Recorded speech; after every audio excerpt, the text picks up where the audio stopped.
Gojo Satoru is the strongest character in the modern era of Jujutsu Kaisen, but after his defeat to Sukuna, a lot of people are wondering if there can even be another Gojo. And what I mean by this is somebody that ultimately embodies the concept of the strongest, someone that is so cut off from everyone else that it seems like no one can reach him. And while this title for Gojo was a blessing and a curse, assuming that the heroes win the final arc of Jujutsu Kaisen, someone still has to lead the new age of Jujutsu sorcery and teach them how to truly hone their powers and become strong sorcerers just like them. But the question of who would be doing this is ultimately up in the air. And in this video, I'd like to go over this and actually talk about the idea of somebody being stronger than Gojo, and if anyone in the series has potential to be that way. But before we begin, I'd like to say that if you enjoy this type of content, make sure to like the video and subscribe to my channel, since it'll help me to make more Jujutsu Kaisen content just like this in the future. To begin, we have to understand what Gojo is and what exactly the strongest is. The strongest is a title held by very few people in the series, namely I can only think of about 3, that being Gojo, Geto, and Sukuna. For Gojo and Geto, this title was something that they held together for quite a bit of time. If they were ever on missions together, they were ultimately unstoppable,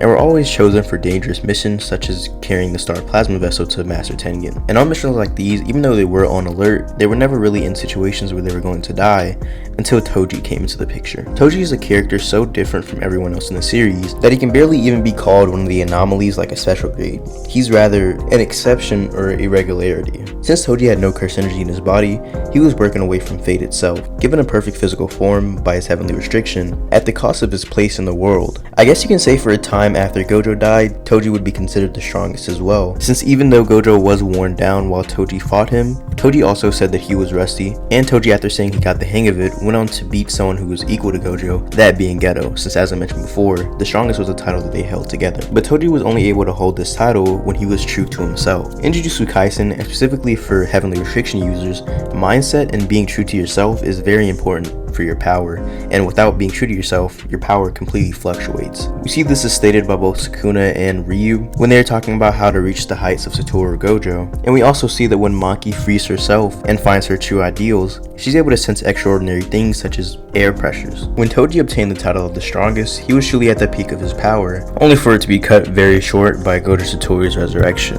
Gojo Satoru, after being revived, was undoubtedly the strongest person at that time. He decimated Toji with his newfound power and ideals, and when he went on to find Geto, Geto couldn't even recognize him, with Geto saying, "Is that you, Satoru? What happened to you?" And this isn't in reference to Gojo's beat up look, this is in reference to his aura.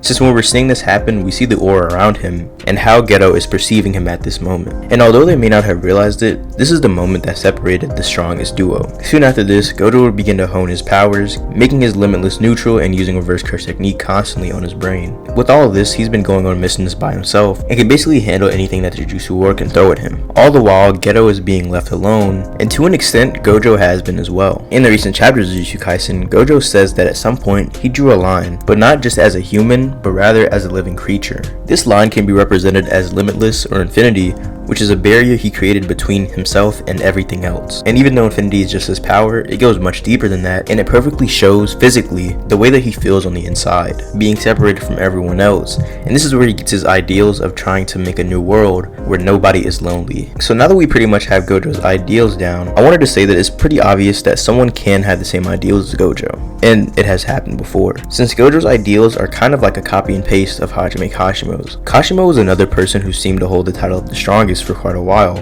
Being a person born after Sukuna had already been a cursed object, he never got to fight him in his original life, and no one that he came across before that could beat him, and no one even made him use his curse technique. Before his fight with Sukuna, he asked Sukuna a question that is very interesting. The first question he asks him is, did he become the strongest sorcerer, or was he born that way? To which Sukuna says that he doesn't know, but he was a creepy or cursed child. Kashimo then replies that if you've never known weakness, how can you interact with others or even show kindness? And that he himself couldn't do it. Others were brittle clods of earth to him. Now these are admittedly a little bit different from Gojo, since Gojo definitely does care about people, but what they're most common in is what Kashimo says next, which is, "So tell me, must strength be lonely?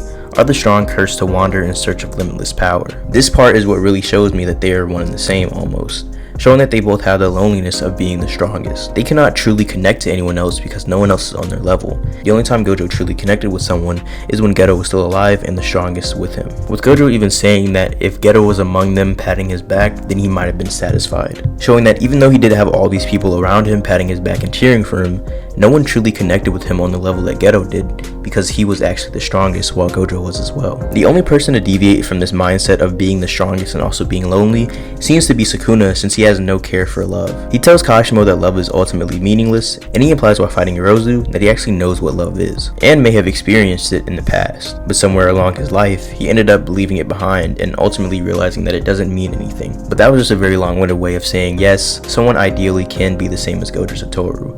But what about the strength aspect? Can someone represent being the strongest just the same way that Gojo Satoru did in the New Age of Sorcery? Now we do know that Gojo was made in the manga specifically to be known as the pinnacle of the power in an uncomplicated way, since that's where Gege said his character inspiration came from. But the question of can the New Age sorcerers become this way is very interesting, and now I want to go over a few candidates and dictate whether or not they can actually become the next Satoru Gojo. The first and very obvious answer is Yuta Okkotsu. Can he become the next Satoru Gojo? Well, in terms of narrative portrayal, it does seem like he is the safest bet to bet on, as he is touted as being the second most talented sorcerer along with Gojo. Gojo also seemed to respect him quite a bit, recruiting him to take care of Yuji Itadori if anything had happened to him, and even going out of his way to tell Kenjaku that he should look out for Yuta since he beat up that body that he's in now before he had it. But to be fair, Kenjaku doesn't believe the hype behind Yuta, with him saying that he gained his powers all at the cost of detaining his loved one's soul, and that he cannot become the next Satoru Gojo. But I've said this multiple times, and I do believe that Kenjaku doesn't have an updated database on Yuta's strength. That being because what he says in the statement is that he still has Rika Orimoto's soul,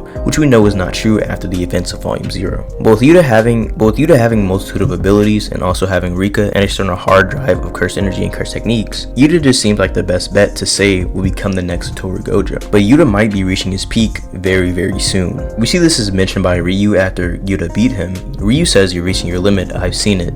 What surpasses the horizon of sorcerers, cursed spirits, and strong fighters is overwhelming aggression that disregards all else," in reference to Sukuna. And what he's basically saying is, even if you become as strong as you possibly can, you can't become truly transcendent of everyone else unless you are similar to a calamity. And if it is true that Yuta is reaching his limit very, very soon, then there is no way that he can become close to Gojo Satoru. We see that Gojo, even while weakened and fighting Sukuna, is leagues above people like Hakari and Yuta, since when Yuta tried to jump in to fight between the strongest, Hakari says that Gojo told them not to jump in unless he gets weaker than either of them. Keep in mind this Gojo's cursed energy output is low, but to be fair to Yuta and Hakari, he had just hit a black flash. And in regards to only being transcendent if you become like a calamity, I think that Sukuna after winning this fight shows that this narrative is true up until now. And of course I'm not saying that Gege can't change this in the future or make somebody on that level without being a calamity, but as for now, it doesn't seem like Yuta can exactly reach that level. So the next candidate would be Kinji Hakari, someone who Yuta praises on being stronger than himself when he's on Jackpot, and this does seem to be fairly consistent with the narrative. It doesn't necessarily contradict Yuta being considered the strongest after Satoru Gojo, since it makes much more sense to bet on someone who always has the same power no matter what, rather than someone who has a 1 in 239 chance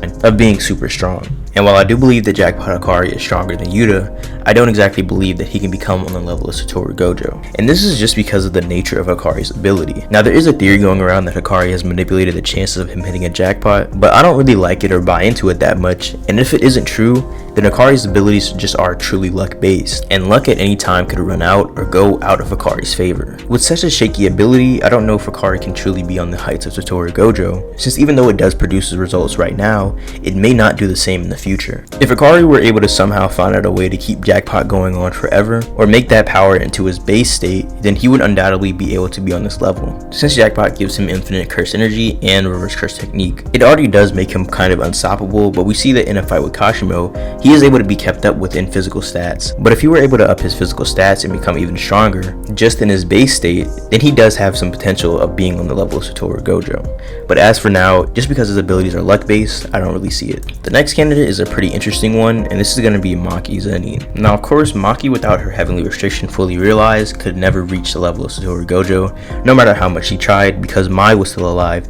and holding her back. But after decimating the Zenin clan and fighting Naoya and fully realizing her heavenly restriction, the question of whether or not she can reach the heights of Satoru Gojo is way more open-ended. Maki has a very cool ability which I don't see many people talk about, which is her ability to fly by propelling herself off of the air below her. And surprisingly, this is something that she has in common with Sukuna, and they're the only two people we've seen do this. Maki also has extrasensory abilities, being able to sense the changes in simple air pressure and the atmosphere around her. As I mentioned before, Toji is someone who also held the title of the strongest for a period of time, and Maki is just as he is. They both had the exact same heavenly restriction and seem to have the exact same stats, since after she gained her heavenly restriction, she is stated to be equal to Toji Zenin. And they both have a one-shot ability, if used right, that being the Soul Split Katana, which allows them to cut at a soul-based level, permitting them to kill anything, which includes beings such as Mahito, whose main ability is not being damaged unless you hit his soul. And since they can cut the soul rather than cutting through the durability of the opponent, they can kill anyone. When this is paired with their heavenly restriction body, which gives them ultimate speed, they are pretty much unstoppable. So the ultimate question to be answered here is, has Maki reached her limit? And the answer is, we really don't know, but maybe. We know that her heavenly restriction is supposed to fully realize her body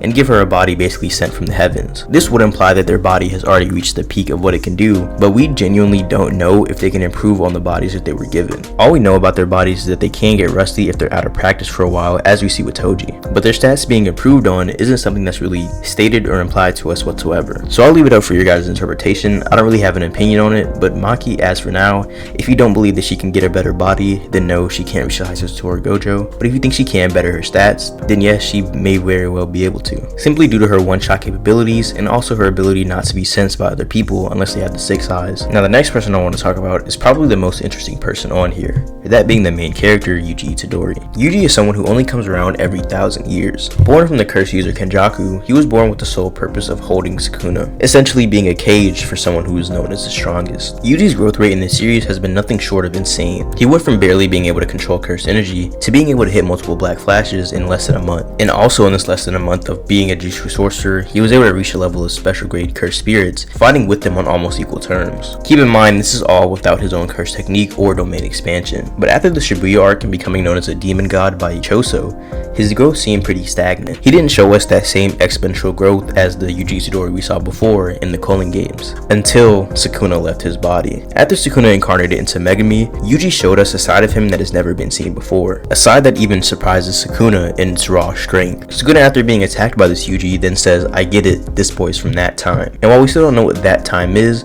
it is pretty interesting, and I'll go over it a little bit later. Sukuna continues fighting Yuji, and after Maki comes, he fights both of them at the same time. Maki then reveals that she was holding back and asks Yuji if he could keep up if she sped things up, to which Yuji replies yeah. And when they begin fighting again, Yuji does just this. He's able to keep up with both Sukuna and Maki. Now we don't know if when Maki sped up, she went specifically full power, but if we assume for a second she did, then it means that Yuji, after getting Sukuna taken out of him, got way stronger. There was absolutely no world in which post-Shibuya, Yuji versus Toji or Teen Gojo was even a question. But if this Yuji was able to keep up with someone who is equal to Toji, then it means that he is much stronger than he was before. The main reason for this is probably being emotions, and Yuji being very good at controlling his emotions and turning them into cursed energy. And after getting this overwhelming amount of rage, he gained more cursed energy with it and was able to keep up with stronger opponents than he usually is able to. But even then, we never see rage pull someone's power up by this degree. Yuji is the only one that's done this. If Yuji's real potential lies in his ability to exponentially grow after experiencing grief or anger, there is a slim chance that he could become the next Satoru Gojo. And while I don't believe that'll happen, it is pretty interesting to think about. Now, talking about when Sukuna says from that time, there are theories going around that Yuji is supposed to be the reincarnation of Sukuna's brother, but none of these are definitively proven or have very good evidence, so I won't be going over them here. It is very possible that Sukuna, when he says by that time, it just means the time Kenjaku had a son. Now, the next thing I wanted to go over that could be on the level of Satoru Gojo is the next user of 6 eyes or Limitless. And I'll say it right here and now, I don't believe that anyone else born with both 6 eyes or Limitless can be on the level of Satoru Gojo. Now, to begin this, we have to realize that the 6 eyes and the Limitless are both rare traits and are even rarer if found together. But even then, we know that if they are found together, that you're not automatically just going to be as strong as Gojo. We know that the past head of the Gojo family fought the head of the Zenin family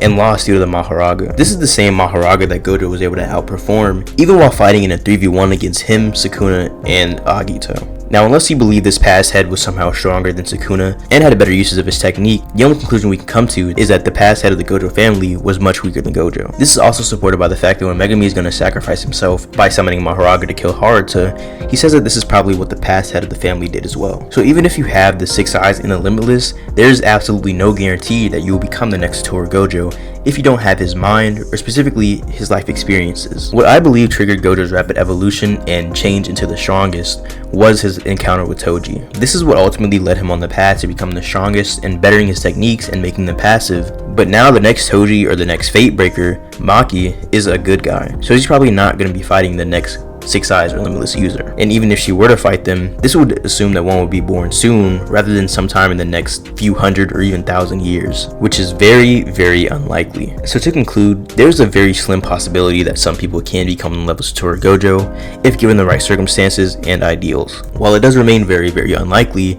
it does remain very possible. But that's all I have for today. If you enjoyed this video, make sure to like the video and subscribe to my channel. But yeah, goodbye.